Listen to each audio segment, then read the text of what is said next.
പരിശുദ്ധ പരമ ദിവ്യകാരുണ്യീശോയ്ക്ക് എന്നേരവും ആരാധനയും സ്തുതിയും പുകഴ്ചയും ഉണ്ടായിരിക്കട്ടെ.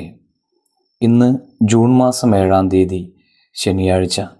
പരിശുദ്ധ അമ്മയുടെ വലിയ മാധ്യസ്ഥം ഇന്ന് നമുക്ക് പ്രാർത്ഥിക്കാം. കർത്താവെ, പുതിയൊരു പ്രഭാതം നൽകി ഞങ്ങൾ അനുഗ്രഹിച്ചിരിക്കുന്ന അവിടുത്തെ വലിയ കരുണയ്ക്ക് ഞങ്ങൾ നന്ദി പറയുന്നു.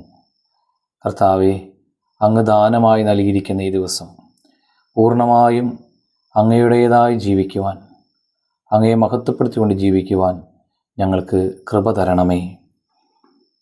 മത്തായി സുവിശേഷം 18-ാം അധ്യായം 28-ാം വചനം ധ്യാനിക്കാം.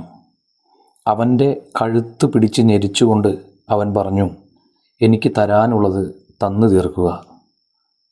കരുണ ലഭിച്ചവൻ കരുണ കാണിക്കാതിരുന്നപ്പോൾ അവന് ലഭിച്ച ദാരുണ വിധിയെക്കുറിച്ച് ധ്യാനിക്കുന്ന ഒരു ദിവസം. നിർദ്ധയനായ ഭൃത്യൻ എന്ന് സുവിശേഷം അവന് പേരും കൊടുത്തു. ചില മനുഷ്യരെക്കുറിച്ച് തൂമ്പയുടെ സ്വഭാവമാണ് അവന് എന്ന് പറയുന്നത് കേൾക്കാറുണ്ടല്ലോ. എല്ലാം വേണം, എന്നാൽ ഒന്നും കൊടുക്കില്ല. നമ്മെക്കുറിച്ച് ചുറ്റുമുള്ളവർ എന്തായിരിക്കും അഭിപ്രായപ്പെടുക? കരുണയുള്ളവനാണെന്നാണോ, അതോ പിശുക്കൻ, ക്രൂരൻ എന്നിങ്ങനെയൊക്കെയാണോ? നമുക്ക് പ്രാർത്ഥിക്കാം.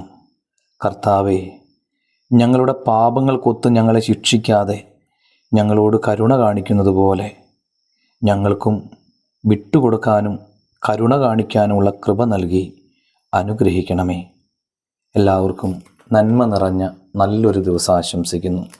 നമ്മുടെ കർത്താവ് ഈശോ മിശിഹായുടെ കൃപയും പിതാവായ ദൈവത്തിൻ്റെ സ്നേഹവും പരിശുദ്ധാത്മാവിൻ്റെ സഹവാസവും ഉണ്ടാകട്ടെ ഇപ്പോഴും എപ്പോഴും എന്നേക്കും. ആമേൻ.